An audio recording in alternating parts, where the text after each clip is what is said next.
আলহামদুলিল্লাহ, সকল প্রশংসা আল্লাহ রাব্বুল আলামিনের, যিনি আমাদেরকে দুনিয়ায় আশরাফুল মাখলুকাত বা সৃষ্টির সেরা জীব করে পাঠিয়েছেন।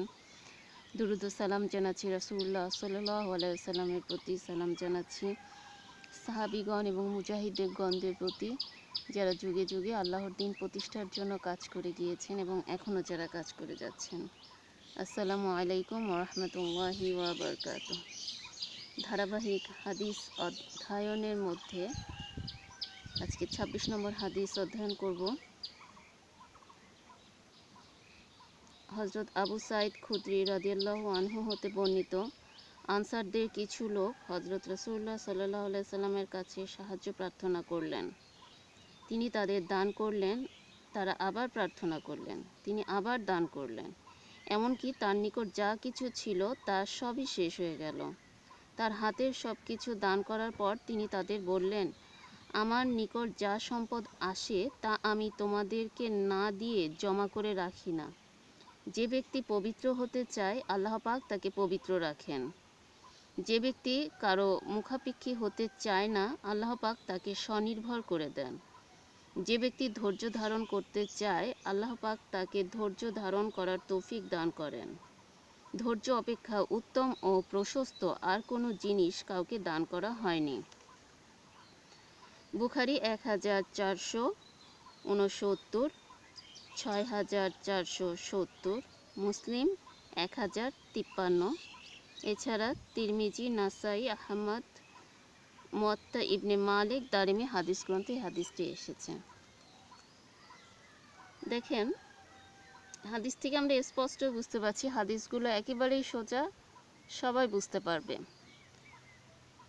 স্বাভাবিকভাবে যেটা বোঝা যাচ্ছে যে রাসূল সাল্লাল্লাহু আলাইহি সাল্লাম অনেক দানশীল ছিলেন। তিনি, এটা আমরা সবাই জানি, তাই না? রমজান মাস আসলে তিনি কিন্তু আরও বেশি দান করা শুরু করতেন, পানির স্রোতের মতন, যেটা আমরা পারি না, আমরা কিছুই হয়তো করতে পারি না, কিন্তু আমাদের নিয়ত থাকবে। কোরআন এবং হাদিস কেন আমরা পড়ব? কারণ হচ্ছে এটা আমাদের অন্তরকে পরিষ্কার করবে, আমাদের অন্তরের মরিচাটাকে তুলে ফেলবে। আমি হয়তো সব কিছু পারছি না, আপনি হয়তো সব কিছু পারছেন না, তো কিন্তু আপনার মনে কিন্তু এটা ইচ্ছা থেকে যাবে যে হ্যাঁ, আমাকে এটা করতে হবে, ইনশাল্লাহ আমি এটা করব। এই জন্যই কিন্তু আমাদের এটা নিয়মিত অধ্যয়ন করতে হবে। এখানে রাসূলুল্লাহ সাল্লাল্লাহু আলাইহি সাল্লামের কাছে দেখেন, যখন তারা এসে চাইলো যে আমাকে এটা দান করেন, তখন কি হলো যে রাসূলুল্লাহ সাল্লাল্লাহু আলাইহি সাল্লাম দিলেন। আবার তারা এসে চাইলো, আনসারদের কিছু লোক আর কি, তারা এসে আবার আল্লাহ রাসূলের কাছে চাইলেন, আল্লাহ রাসূল আবার দিলেন। এভাবে তিনি একদম সব শেষ করে ফেললেন এবং তিনি শেষ পর্যন্ত কি বললেন যে আমার কাছে যা থাকে আমি তোমাদেরকে না দেওয়া পর্যন্ত আমি সেগুলো কোনো কিছুই জমা করে রাখি না। এরপরে আল্লাহ রাসূল যে কথাটা বললেন, দেখেন অনেক সুন্দরভাবে আল্লাহ রাসূল আমাদেরকে বুঝিয়ে দিলেন সাল্লাল্লাহু আলাইহি ওয়াসাল্লাম। যে ব্যক্তি পবিত্র থাকতে চায় আল্লাহ পাক তাকে পবিত্র রাখেন। এটা কিন্তু একটা অনেক বড় ব্যাপার। একটা মানুষ নিজেকে পবিত্র রাখতে চায়, সে ভালো হতে চায়, সে সৎ হতে চায়। পবিত্র কিন্তু শুধুমাত্র আপনি অজু করবেন, গোসল করবেন, এতটুকুই, পরিষ্কার পরিচ্ছন্ন কাপড় পরবেন, এতটুকুই পবিত্র না তো। পবিত্রটা আপনার অন্তরের ভেতর থেকে আসতে হবে। অন্তরের কলুষতা থেকেও নিজেকে মুক্ত করতে হবে এবং অন্যান্য দুনিয়াবি যে পবিত্রতা আছে আল্লাহ পাকের পক্ষ থেকে, সেগুলোও আমাদেরকে করতে হবে এবং অন্যায় থেকে আমাদের দূরে থাকতে হবে, এগুলোও পবিত্রতা এক অংশ। তাহলে এই সব কিছু মিলেই কিন্তু পবিত্রতা। তো এই পবিত্রতা থেকে যারা পবিত্রতা অর্জন করতে চায়, পবিত্র থাকতে চায়, আল্লাহ তাআলা কিন্তু তাদেরকে সেভাবে রাখবেন। কারণ এর আগে আমরা নিয়তের হাদিস পড়েছিলাম যে কেউ যে নিয়তটা করছে আল্লাহ কিন্তু সেই নিয়ত অনুযায়ী তাকে সেই বরকতটা দান করবেন, এটা আমরা সবাই জানি। তাহলে কেউ পবিত্র থাকতে চায়, ইনশাল্লাহ সামনে যখন আমরা আরও অন্যান্য অধ্যায় পড়ব আমরা জানতে পারবো যে এই যে আমরা এখন একটা অশ্লীল সমাজে বাস করছি, সম্পূর্ণ অশ্লীল। আজ থেকে 10 বছর আগে কিংবা 20 বছর আগে, 90-এর দশকে দেখেন, তখন কিন্তু এত অশ্লীলতার ছয়লাভ ছিল না। কিংবা আমরা যখন গল্প শুনি, আমাদের দাদাদের, নানিদের গল্প, নানাদের গল্প, হ্যাঁ, সে সময় কিন্তু এগুলো ছিল না। তারা অনেক ধার্মিক ছিলেন না, কিন্তু তারা একেবারে অতিরিক্ত খারাপও ছিলেন না। তারা কিন্তু অনেক মানবিক ছিলেন। তাদের আচার আচরণ, চালচলন, তারা পর্দাপুশিতা, মহিলারা শাড়ি পরতো, হয়তো সে সময় বোরখাটা অনেক বেশি রেওয়াজ ছিল না। আমি গল্প শুনছি।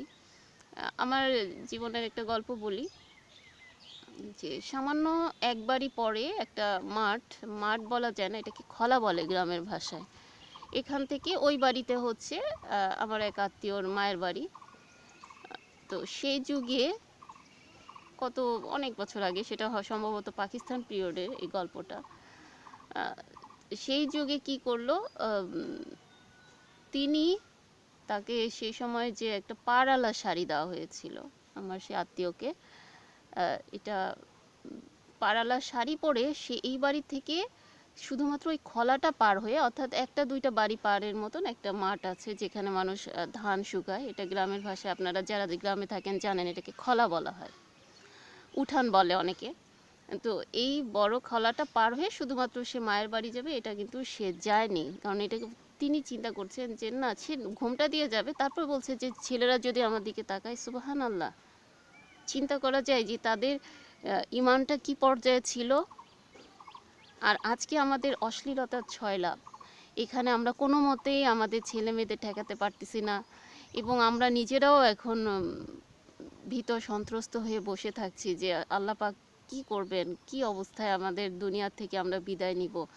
এই যে ভয়ঙ্কর রূপ, এগুলো থেকে পবিত্রতা অর্জন করা কিন্তু, তাই না? এই যে কি বলে, ছেলে মেয়েরা এখন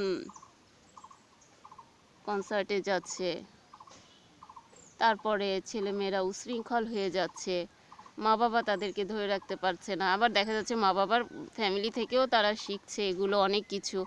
এটা তো আমরা নিজের চোখেও অনেক কিছু দেখতে পাচ্ছি। আবার মা বাবা চেষ্টা করলেও পারছে না। এখানে উভয় পক্ষেরই দোষ আছে।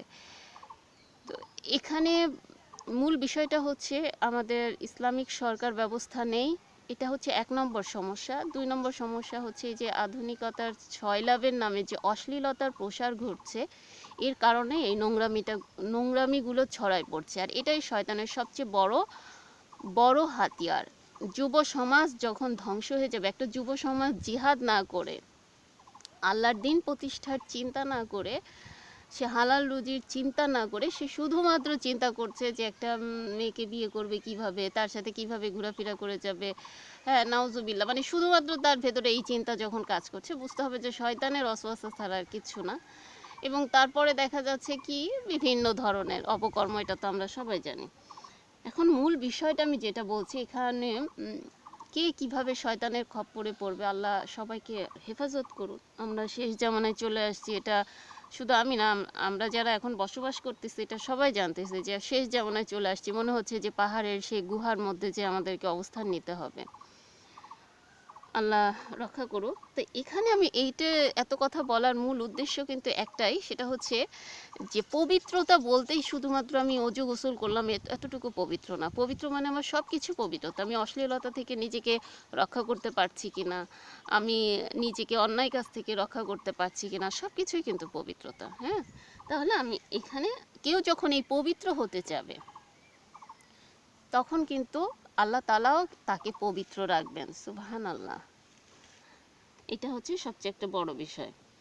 আর যে ব্যক্তি কারো মুখাপেক্ষী হতে চায় না, আল্লাহ পাক তাকে স্বনির্ভর করে দেন। সুবহানাল্লাহ। অর্থাৎ মানুষের কাছে আমি চাইবো কেন, আমি তো আল্লাহর কাছে চাইবো, তাই না? কিন্তু আসলে আমরা আমাদের দুনিয়াবী জীবনে দেখতে পাচ্ছি অনেক ঝামেলা, আমরা ধার করতে হচ্ছে, আবার বিভিন্ন এনজিও থেকে সুদ নিতে হচ্ছে, যেটাকে গ্রামের ভাষায় যেটাকে কিস্তি বলা হয়। হ্যাঁ, গ্রামে প্রতিটা ঘর, এমন কোনো ঘর নেই যেখানে কিস্তি নাই। যদিও শহর অঞ্চলে কি আছে, ব্যাংক ব্যবস্থা, তাই না? ব্যাংক ব্যবস্থা, সেই সুদি কারবার, মানে কোথাও থেকে আমরা রক্ষা পেতে পারছি না। এটা কি আমরা কি একটু লক্ষ্য করে দেখতে পাচ্ছি? কোথাও থেকে ছাড় নাই, আপনি কোন দিকে যাবেন, আমরা কোন দিকে যাব, কোনো বাঁচার পথ নাই। মানে হারাম হারাম হারাম চারিদিক থেকে আমাদেরকে ঘিরে ফেলছে, এর মধ্যে থেকে বাঁচার চেষ্টা, আল্লাহর কাছে সাহায্য চাওয়া।